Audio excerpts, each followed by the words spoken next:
Hello, good day, everyone. I'm Sir Kevin Asuncion, and welcome to another semester and another subject.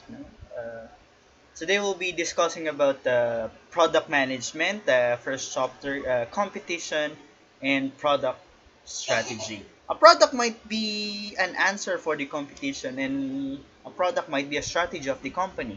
So, yung pag-uusapan natin ngayon, but we'll just go back with some basic marketing management concepts. No? So, a product is part of the marketing mix wherein it's composed of the basic piece. No? Let's just talk some few of them. So, there's the product, the price, the place, and the promotion. No? So, basically, marketing involves all of the processes that give satisfaction to the customers. And perhaps probably product is the core, no? Product is the core, or product and services are the core, no, of delivering satisfaction to the customers, no? Kumbaga might be some of the piece of marketing are just parang accessories, no, into deliverance of the satisfaction to the customers, no? So, what are the things that we need to consider in the product management? We go back to basic economic decisions wherein the we are considering the factors of production, no? First is what product that you need to produce, no? That's the first one. Product you need to produce. What's the product? Second is for whom the product is to be made. No? Para kanino yung produkto. At yung ikatlo is how will you produce the product. So, let's start with what kind of product and also for whom the product is to be sold. So, ito yung mga topics natin with the prelim and midterm duration, no? By finals, we'll be discussing about how will you make the product, no, the processes up until the launch in the market of the product, no? So let's start it off. So what are our agenda for the competition and product strategy? These are our agenda, no? Okay, so we need to consider global competition, the marketing and competitive success, environmental changes, the life cycles and evolution, the nature of competition, and the nature and importance of a product strategy.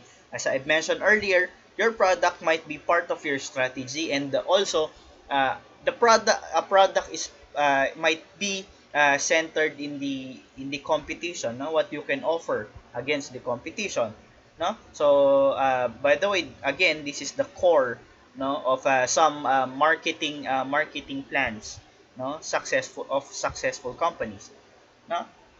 Okay, the history of human development is based on the twin concept task specialization and exchange. Task specialization increases productivity and value added, no? And then, but specialists must be able to exchange surpluses of their outputs for other goods and services. The means of doing this is through establishment of markets, both real and virtual. Okay? So, technological innovation, entrepreneurship, the division of labor and professional management increase both volume and variety of goods and services available for exchange. So to tell you to sum it up, no? So product management involves all of those: the technology, value added, and then the productivity, innovation, entrepreneurship. Of course, there's a goal, no? If we'll be going back to the idea, what is marketing? It's exchange relationship between buyers and sellers. So you need to satisfy their needs and wants by your product, no, at a general, no. So you need to satisfy them with your product or services, no. In exchange, they will be paying you what is due for that products and service, no. Allow me to discuss this quotation from this author, no? So success in business is success in a market. Firms go out of business not by closing factories. Firms go but by unprofitable marketing. Firms usually enter a business by creating product, no? By goods and services. But stay in business only by creating and retaining customer at a profit. No? So, yun nga, babalikan ko, goods and services. But stay in business only by creating and retaining customer at a profit. No? So, the idea is not just creating product, but satisfying customers. No? So, when creating your product is not just creating product by itself, but creating value and satisfaction to the customers to retain them, no? So, ang sabi nga, hindi indikasyon na natatalo yung business o nalulugi yung business kapag nagsasara yung factory, no? But a failure in business is brought by unprofitable marketing. Again, as we've discussed in a live session in the past, no, it's not just about selling. No, it's delivering satisfaction. Selling is just part of marketing. No, you are just assuring that there will be products, no, na ibibigay sa kanila, no?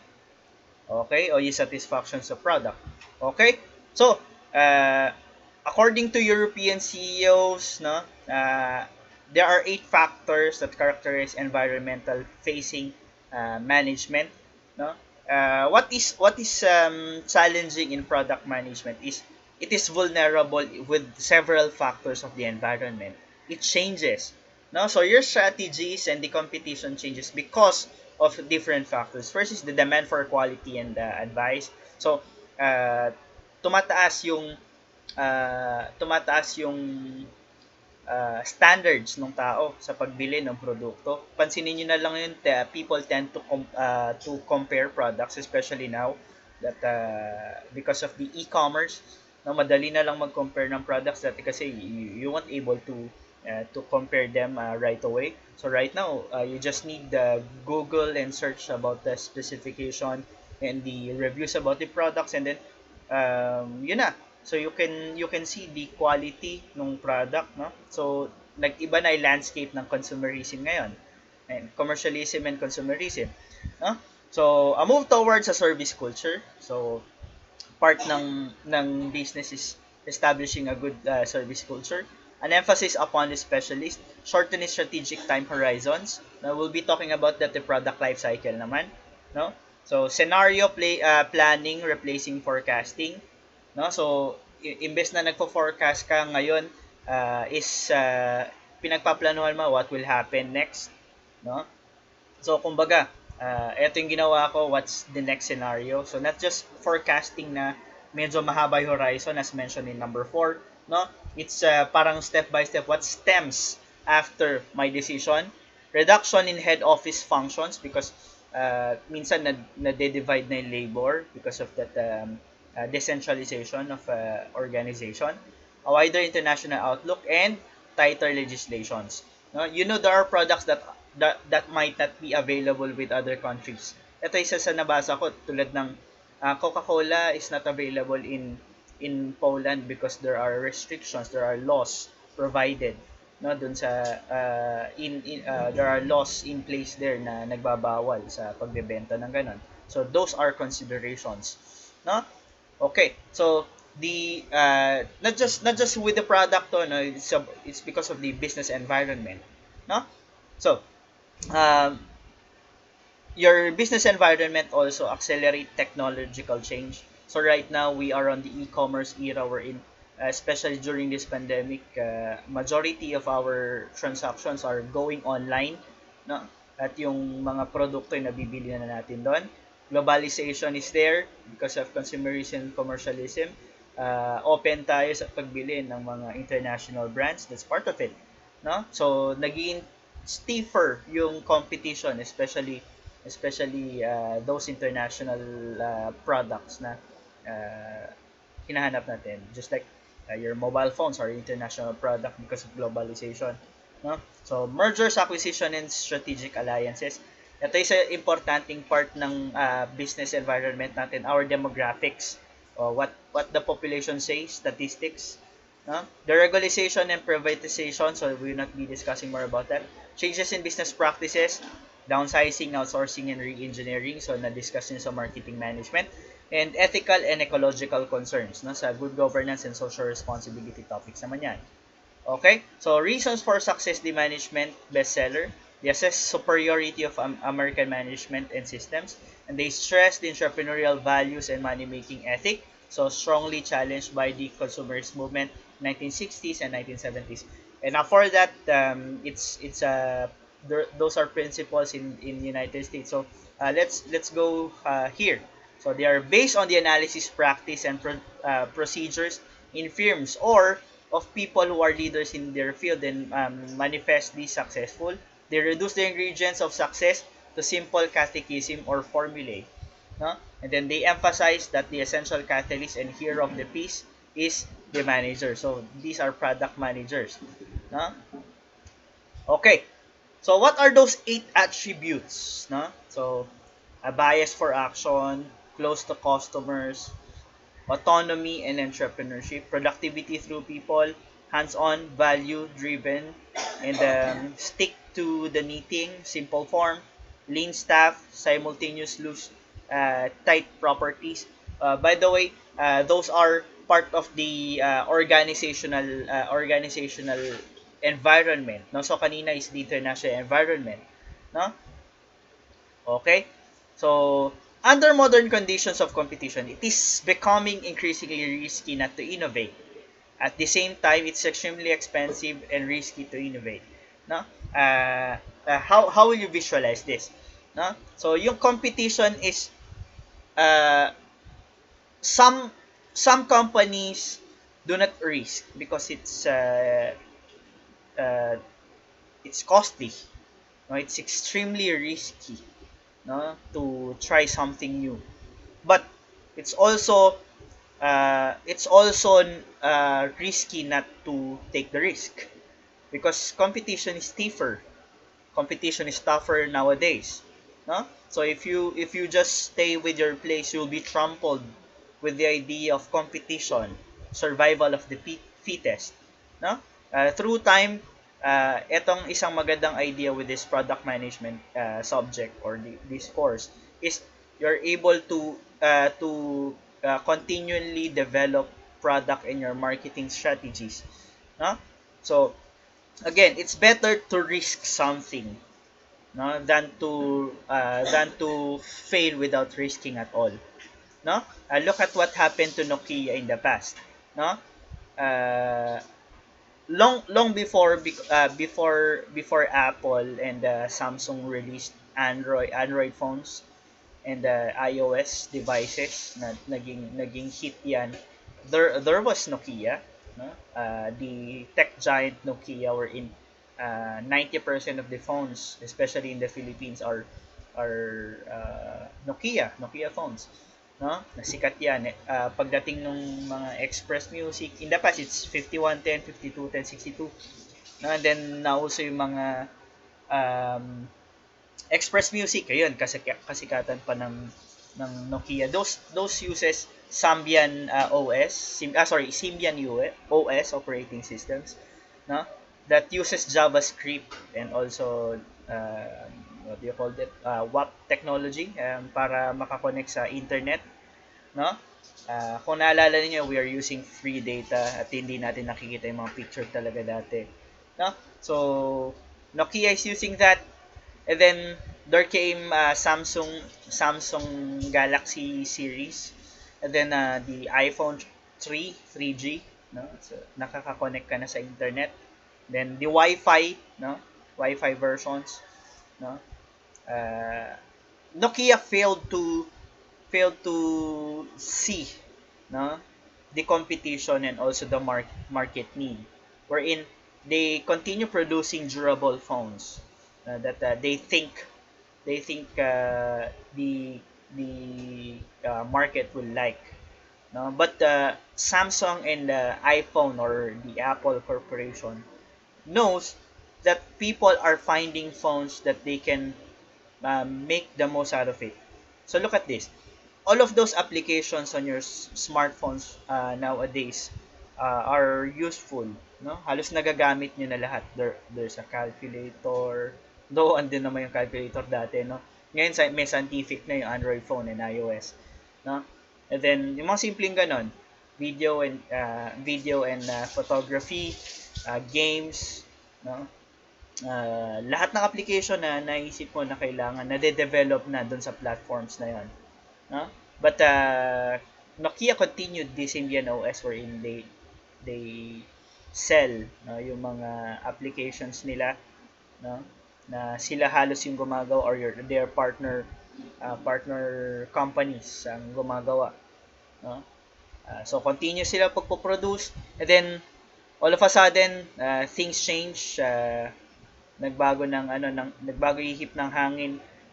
People now are dependent with those smartphone environment using the iOS and the Android, na kasi andun na lahat ng kailangan mo, no, organizers, no, the applications that you need, your email is there, no, at madaling gamitin, no. So that happens, and that's the downfall of Nokia. They did not risk for innovation, no, kahit na alam mo magastos ang innovation, no. Okay, so most product ideas which go into development never reach the market. So there are just product concepts na hindi lumabas. Yung mga teasers na nakikita niyo sa iba, yung iba hindi naman lumabas.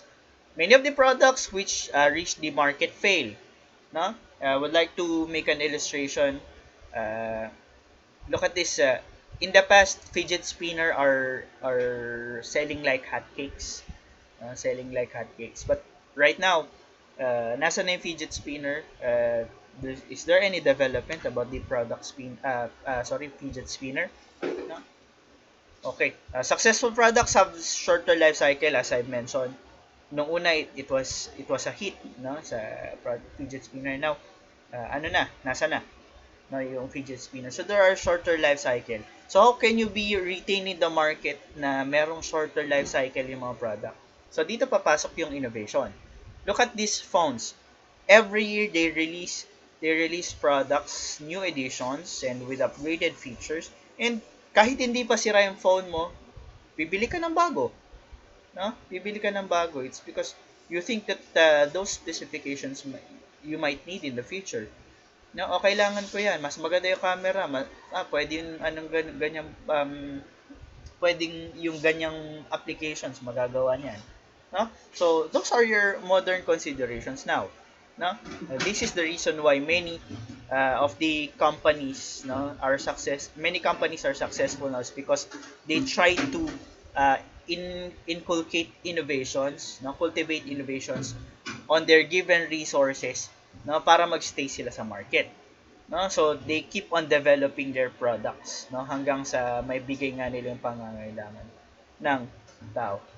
Automobiles are developed each now and then, motorcycles are developed, laptops are developed, no. So marami nang nagbago, at kung hindi mo titignan yung competition at hindi mo gagawin yung strategy na yon, no, hindi hindi hindi ka mag-stay sa market, no. As an concrete example, your Nike, no, because pawala na o pababa na yung supply ng mga seda natin, mga tela and the likes. They are now creating jerseys and shoes coming from sustainable sources, no. So they are trying to develop that because of tighter legislation in the environment, the external environment. Things might change, and you need to cope up with these challenges, no. Okay, so it is accepted that at a national level, more than 90% of all economic growth and progress is due to innovation. So karamihan ng ating growth ngayon sa ating economics, no, it's because of innovation. Look at this. During this pandemic, ang daming application na nauso, ang daming mga services na nauso. This is due to innovation because you're trying to create or develop things. No, we need to develop things out of the current situation. Now, this is the reason why business administration doesn't have a board exam, because it's not standard, because things change through time, no. So your product change through time, your strategies might the principles of and your strategies might change through time, no? So economic growth, yung mga delivery services, Lalamove, Food Panda, no? Grab Express and the likes, no? Tok, yung mga bago ngayon, no? Or are a product of innovation because of the current situation. So if you're a marketer, you should be ready for opportunities like this, no? So that's 90% of the economic growth. But no, this is the only constraints in the 90% of the economic growth, that most new products fail. Most new products fail. What's the reason bakit yung mga bagong produkto ay nagfe-fail? Nakita nyo kanina that there are shorter life cycle, no? So what can you develop? Look at this. In the past, there's GCash. Dati pa yung GCash. It's about sending money, no? But right now, they develop through innovation. So they trying to stay in the market and trying to be relevant na each now and then there has been new features. No? Pwede ka na mag-save using SimBank. Pwede ka na mag-invest using G-Invest. No? Meron ng insurance using G-Insure. No? With their partner companies. Then you can pay bills, you can load phones. No? And then uh, and then uh, among other any transactions related. So, we are getting dependent through that. At nade-develop nila yung product nila using those demographics, and then they are trying to be relevant in the market. So, right now, halos naman kailangan mo, 'di ba? Diyan di ka na lalabas eh. So, diyan ka na maglo-load, diyan ka na magbabayad ng bills, diyan ka na magbabayad sa bangko, and the likes. No? So, again, most product fail because they are not trying to stay relevant to the market. Talagang, you'll be astonished. You will be demolished after yung success mo. If that is shorter life cycle, if you don't try to keep relevant during these times. No? So, there will be rivals tulad niyan, Paymaya and Coins.ph. No? Okay? So, we all agree that innovation benefits the world and the nation. No? The question we must answer later is, will it help the innovator? So, yung mga bagong innovation nakakatulong sa iba, no? But how long will it help the innovator? No? So, magiging relevant ba siya? No? Still ba relevant? Mare-retain niya ba yung growth niya sa market? Yun yung isa sa mga kailangan natin sagutin. No? So, there are tracks of your competitiveness, and one is the popular anecdotal track. It's because anecdotal is isang kwento na katuwa-tuwa na nangyayari sa totoong buhay. Might be an accident na discover mo yan at sumikat ka, yumaman ka, o naging mabenta yung produkto. But there's an academic track. That's why people are making feasibility study or product plans. That's the academic track. Now, wherein you are really studying the market. No, meron kasing mga accidentally sumisikat, no, or anecdotal track or popular track na biglang na naisipang ganito at naging click. But look at this. You think about this. This popular track is a risky one because you might not know what's the behavior of the market.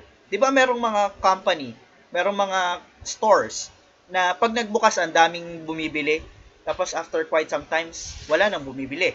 No, parang nagbukas yung isang Jollibee o McDo store, 'di ba? Pare-pareho lang naman ang lasa ng Jollibee at McDo. Pero pupunta ka pa rin doon. After quite some times, konti na yung taong bibili dyan. No? So, yun yung challenge dun sa anecdotal track. So, how can you stay relevant? No? Di katulad na sa academic track, you need to study first. No? Study first what is in the market, what is in the product, no? The behavior of your customer, no? Para ma-maintain mo o ma-retain mo yung growth. By the way, what's an innovation ba? No? Ang innovation is developing something new, no? Creating something new. Innovation, no? Isang bright idea, no? According to some of my researches, innovation came from the word innovate, no, which means create something new. And the word innovate came from the word nova. Nova means a bright star, no? So according to some dictionary, nova, a bright star, is a bright idea, no? So it's a bright idea to create that, no? So making innovation has different types. Apat yan. Ito tatandaan nyo. We have 4 types of innovation, no? There's what we call invention, no? Invention, wherein wala pang nakakagawa niyan. Ikaw pa lang gumawa niyan. So that's an invention, no? So we have what we call duplication, no? What is a duplication? Duplication is copying related studies at gagawin mo sa ibang field, no? Gagawin mo sa ibang field. Tulad ng isang vending machine. If you remember, may vending machine ng bubble gum and the likes, no? Lalagay kang barya. So, bakit hindi ko kaya gawin yan sa kape? So, right now, meron tayong mga coffee bendo. No? Those are what you call duplication. So, you might think about innovations na hindi naman lagi dapat bago, kundi hindi pa nag-exist. No? Hindi pa nag-exist. So, you can copy innovation coming from other products. No? Baka pwede to sa ganyan. No? That's duplication. Then, we have extension. No? Number 3 is extension. Extension. Extension means the product is there, available na yung product, pero you try to develop something more outside within that product. No? So, paano nangyari yan? Sa limbawa, ang kape. 'Di ba? Coffee has been so long existent, no? Na naging staple na siya sa pang-araw-araw natin. So, nagiging flat yung growth niya or yung market niya. Kasi pare-pareho na lang eh. So how will people be enticed about coffee? No? So unti-unti in-extend nila. Nagkaroon ng iced coffee, 'di ba? If you remember in the past, Nescafe had introduced that iced coffee, no? And then right now there are frap, there are in different flavors and different presentation of coffee. That's an extension, no? So, hindi automatically bago. Kasi ang isang laging bago na produkto na hindi pa talaga na-exist is science experiment project na kadalasan ay nagfe-fail. Yun yung laging tatandaan natin, no? Na kasi di pa na-exist yan. Of course, kung hindi pa nag-exist yan, there will no be related literature about the consumption of that product or the use of that product, di ba? So that's why many of the products fail. And last is what we call synthesis. Synthesis is the combination of all of those two or three of those, no? At pinagsasama-sama mo. No? So that's what we call innovation. No? Now, your research naman has a weakness. No? So there's a weakness in high growth industry, no? Kasi masyadong mabilis yung growth. And the high growth companies kasi lagi nagbabago, no? At kung focus ka lang sa single factor or sa problem mo sa internally sa organization, that's the vagueness of your operations, no? So in research kasi you need to have extensive review of the literature. So if you remember research on your daily life, no? So you need to study literatures and related studies that you might help, no, sa pag-apply mo ng principle or mga theories about a product, no? Okay?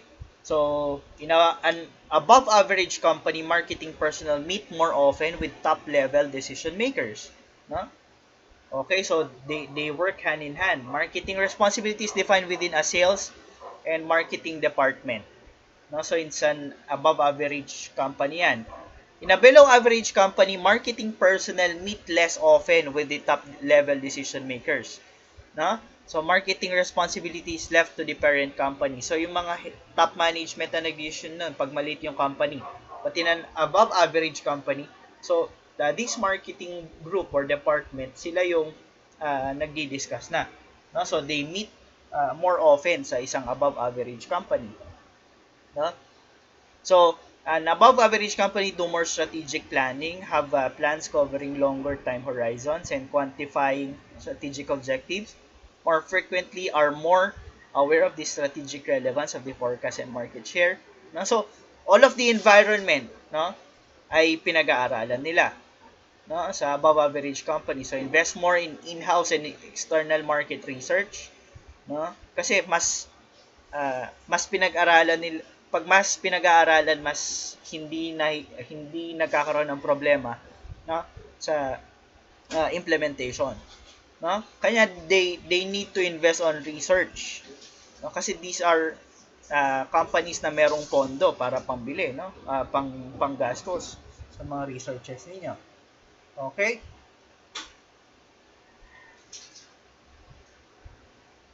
So, uh, as an idea, some of the companies use this principles, na these Queen's Award winners, have product champions. Ibig sabihin, meron kang mga flagship products. So, that's product champions with power and authority.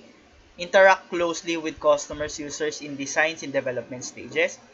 No? This might be a strategy of Nike wherein they allow players and allow people to design their own Nike shoes or color their own Nike shoes, their own colorways, no? By that way, nalalaman nila kung ano yung gusto ng tao, no? So they interact closely with customers. That's one way, no? Have a higher technological content than rivals. Then conduct continuous review for environment during and after the product design. Syempre, you need to develop them from time to time. Make greater use of new and improved manufacturing techniques. Then design is involved through uh, to commercialization. And then, how about the Japanese concept of the product development? They emphasize strategic management of technology as a source of competitive advantage. So they focus on their resources. So what do you have is what you can make. That's the idea of Japanese. Again, what you have is what you can make. So if you have this technology, if you have this technology, so you can make this kind of product. Now that's the new product development idea of Japanese. It constantly monitors consumer needs and makes little use of external consultants. So sees users as an important source of new product ideas. No? So if there are reviews, if there are complaints about this product, that's the next thing that they will address. And just like Honda, Yamaha sa mga motorcycles, and even in their Honda in their cars. No? So if there are complaints about this, that's the next thing that they address with their kind of products. That's why Japanese appliances are more sought after. Appliances and machineries are more sought after because they have that emphasis on the competitive advantage using their technology, no? So makes little use of test marketing, no? So hindi masyado nagpapakita ng mga gumagawa ng test marketing, kundi dahil nga ni-research na nila at masyado they roll out those products, no, whenever they are available, no? Okay, so distinguish between trapping and substance, no magic factors, no? That's the seven conclusions. By the way, it's marketing is good for you. Then distinguish between trapping and substance. There's no magic factor in the product management. So you need to correlate of successful companies are with the specific situation. Ito pa, a customer orientation is key. That's the downfall of Nokia, if you remember. Product and selling are not dirty works. Production and selling are not dirty works. And yourself, commitment and implementation of the product. So, what are the characteristics of successful business? No? By the way, we are talking about the product strategy as product strategy using competition. No? So, you need to develop strategies for your company. So, your characteristic of a successful business includes vision directed with shared values and culture. So, innovation, entrepreneurial, and flexible learning and customer focus. No? Ito, these are the things that uh, you need to remember in product management. Ito, please take down notes of this roads to competitive success. Actually, dalawang bagay lang muna. First, build a better product at a market price. Gumawa ka ng produkto na mas higit dun sa lahat ng nasa market na with the same price. So that's a competitive advantage. So ulitin ko. So make a better product at the same price. Make the same product, a better product at the same price is a competitive advantage. Second, or build the same product at a lower price. Gawa ka ng parehong produkto with the same specification and the same value with a lower price. Nice, also a competitive advantage. And look at this. Number 3, emphasizes in customer relationship. So it creates a monopoly through a customer franchise. So what does that mean? If you retain your customers, no? If you try to convince your customers to purchase your products, what you have developed products, nagkaroon ng brand loyalty, there's a retention, no? There's a monopoly. Look at the Apple when they create their phones, they produce their phones. No? Loyal iPhone users will always purchase the newest iPhone. No, that's what you call a customer franchise. No? You try, they try to address each issue and also each needs of their users because of that technology, dahil nakikita naman nila yan sa paggamit nila ng mga iPhones, no? And even Android devices, no? Look at this, all of your Android devices from the past, nag-improve yung mga features nila, no? There's a customer franchise there, no? Okay, so how do you see that macro environment with the product development?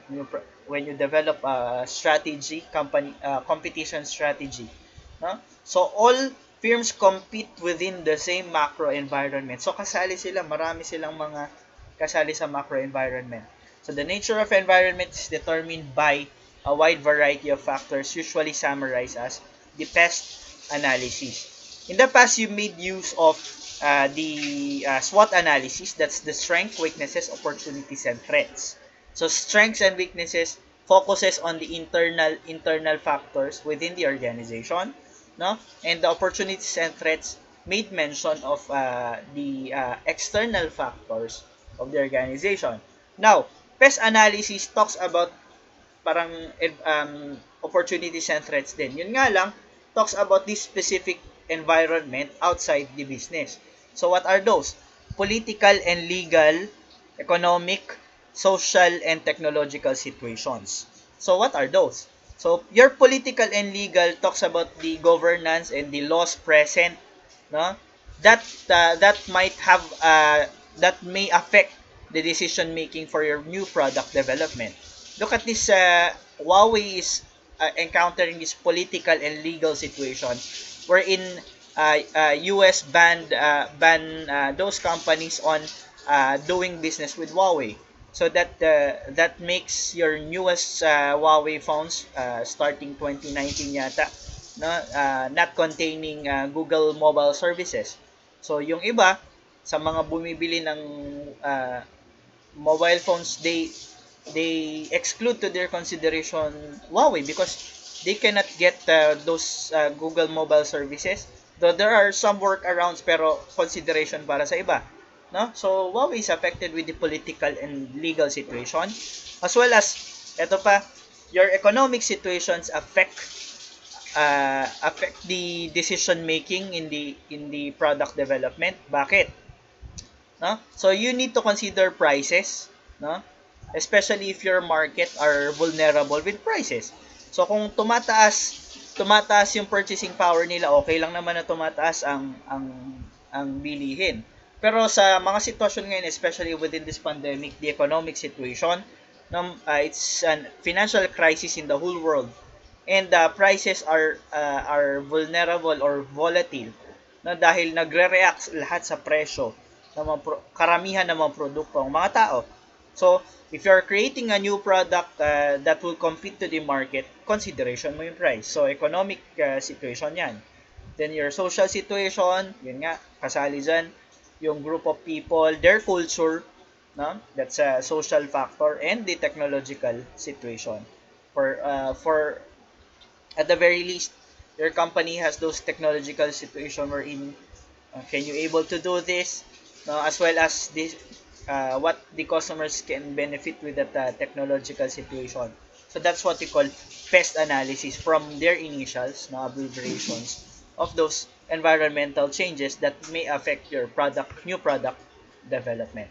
Okay?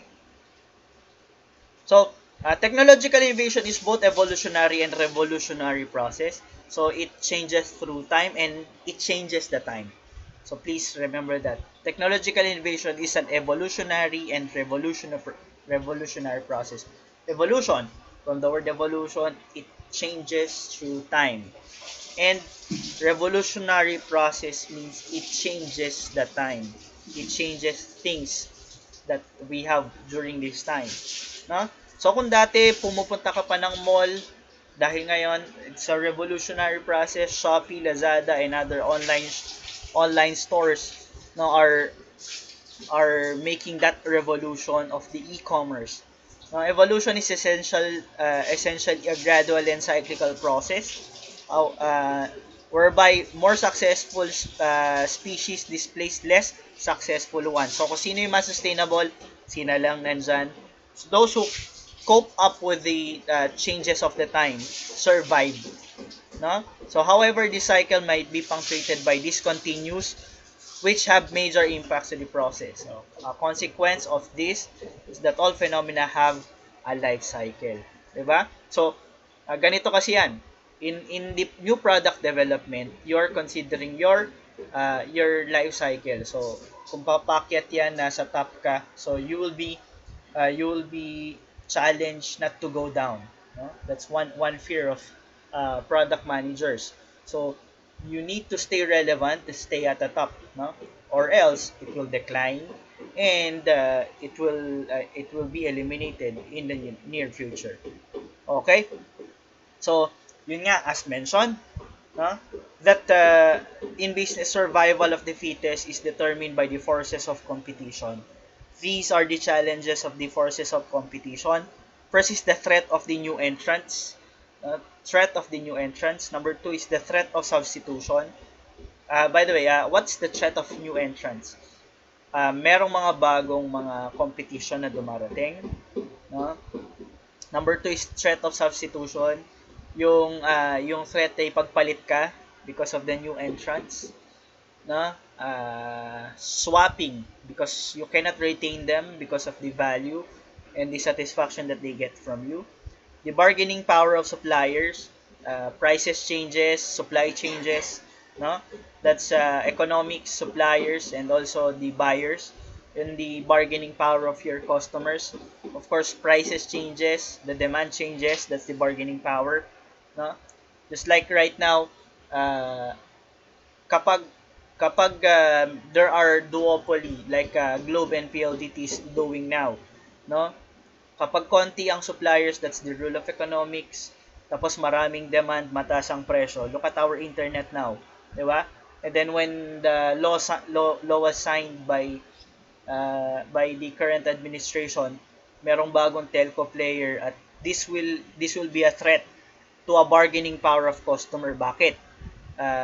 Dahil dumadami yung supplier, maraming choices ang mga customers, no? So, customers opt to purchase those na mas mababa yung presyo. Lalo na yung bagong entrant, no? Yung dito telecommunity na mababa yung presyo. That will pull actually Globe and PLDT to lower their prices and uh, create better services for the people, no? So that's the bargaining power of your customers. And number 5 is rivalry between current competitors. No, what's the rivalry? Syempre, yun nga, they change through time. And what competition strategy will you make? No? So analysis of these forces confirms that differentiation is the key to survival. How do you differ with them? Now, what makes you different to them is a key to survival. So take a look at this. This will be the last slide. No? So in competition with one firm to firms have a limited number of strategic options available to them. These were identified by Ansoff, that's in 1957. Up until now, you can use that growth vector matrix. Please think about this. Okay. Uh,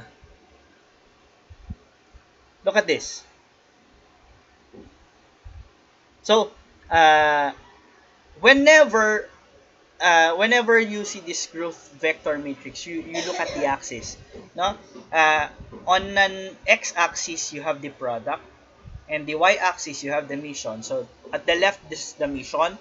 At the top, you see the product, no? So, whenever you have a present product, there's an existing product, and then an existing mission, what will you do? You penetrate the market, no? So, kumbaga, suyurin mo yung market. You penetrate with the market. Meron ka ng product tapos meron ka ng mission, no? However, if there's a new product, and then meron kang current mission, no? So that's called new product development, no? So gagawa ka ng bagong produkto dun sa current mission mo. So that's a new product development. Whereas if we have a present product, meron ng existing product, pero bago yung mission mo, that's called a market development. Again, market development. So what does that mean? Your market development is ngayon meron kang halimbawa shawarma, nagbebenta ka shawarma sa Guagua halimbawa sa plaza. Kaso wala nang masyadong bumibili sa Guagua dahil saturated na yung market. So what you need to do? Develop your market, no? Kasi hindi ka magbabago ng product, di katulad nung kanina na new product development, no? So new market development ang tawag diyan. So hanap ako ng ibang lugar that I can serve my product. Di katulad new product development. So halimbawa sa Guagua ka, nagsawa na sila sa shawarma. So hanap ka na ibang produkto. That's new product development, no? But if you have a new product and a new mission, you diversify. Palit ka ng bagong produkto at palit ka ng market. So, those are the things that may help you to create the balance between you need to make a new product or you create a new market. No? So, you just don't shift or create new products, but minsan you just create new market. 'Di ba? Parang ganito 'yan minsan hindi mo kailangang baguhin sarili mo, no? That's the new market development. Hindi mo kailangang baguhin sarili mo. Hindi ka lang ma-appreciate ng mga tao ngayon. So kung lilipat ka na ibang lugar, ibang market, baka ma-appreciate ka. No? So ganito naman dun sa new product development. No, hindi ka na na-appreciate pero ayaw mo umalis. Ayaw mo umalis. So ang gagawin mo, no? Baguhin mo 'yung sarili mo. That's the new product development, no?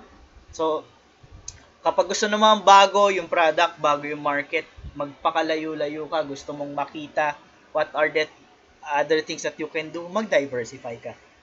No? So that's it for the product competition and company strategy making in product management. In fact, it's really technical. I know that. No? But please just take note of those important principles and concepts that I've made mention and discussed with you. No? That's it for now. I'll be seeing you next time for the product concept, no? And the product life cycle.